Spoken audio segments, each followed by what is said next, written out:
previous class, I rushed through and didn't finish an example relating to arc length, to finding the arc length of a curve. So I think it would be good for me to work through it nice and slow and all the way through. I think that would be nice, just so that we can have this. So the vector value function we were finding the arc length of was 4t to the 1/2 natural log of t and 2t. And so we want to find arc length for this curve as t runs between 1 and 4. So in order to do this, we need to find the derivative. So the derivative ends up being, 2t to the minus 1/2, 1 over t, and 2. And so our arc length formula is the integral from 1 to 4, those are the t values, square root of the x derivative, 2t to the minus 1/2, all of that squared, plus the y derivative, 1 over t, that squared, plus the z derivative, 2, that squared. Add those up, take the square root, and as we said, integrate that between 1 and 4. So this is the setup. In essence, this is the Calc 3 part of the problem. Really, at this point, this is just a 151, 152 problem. However, the method we use to solve it is fairly typical, and so I think it's worth me working through this all the way. So when we simplify this, we end up with 4t to the minus 1 plus t to the minus 2 plus 4. So at this point, we have to figure out how to evaluate this integral.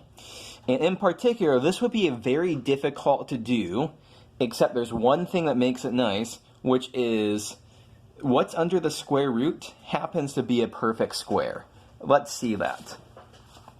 So what's under the square root is 4 plus 4 over t plus 1 over t squared. And so this actually looks like, this actually is a perfect square. It's hard to see it.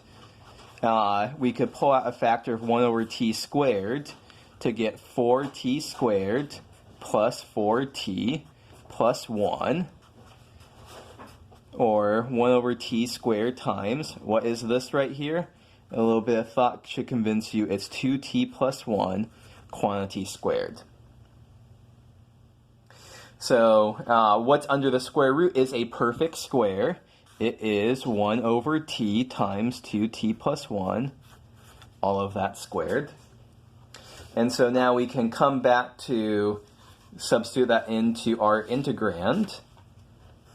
So our integral is now the integral from 1 to 4, the square root of 1 over t times 2t plus 1, all of that squared. And so dt, the square and the square root cancel each other out. And so we're just left with 2t plus 1 over t dt. So this trick of factoring out, of factoring that because what was under the square root is a perfect square, that's the trick that I want you to see. This is a pretty common thing that happens in many of these arc length calculations. And so the rest of this should be pretty straightforward. We should break up the integrand into two parts. So 2t over t is just 2 plus 1 over t dt.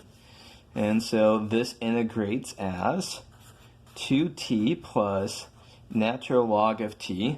Don't have to worry about absolute values here or plus or minus back here because everything in sight is going to be positive because t is running between 1 and 4. And so what do we end up with?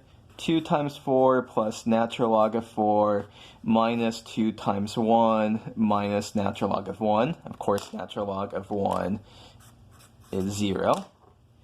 And so we have 8 minus 2 is 6. Let me make that look nicer. 6 plus natural log of 4. So that's a nice worked out example of how to find arc length, nice and slow, and we get to illustrate, we get to hit on some common computational techniques that aren't really 251 specific.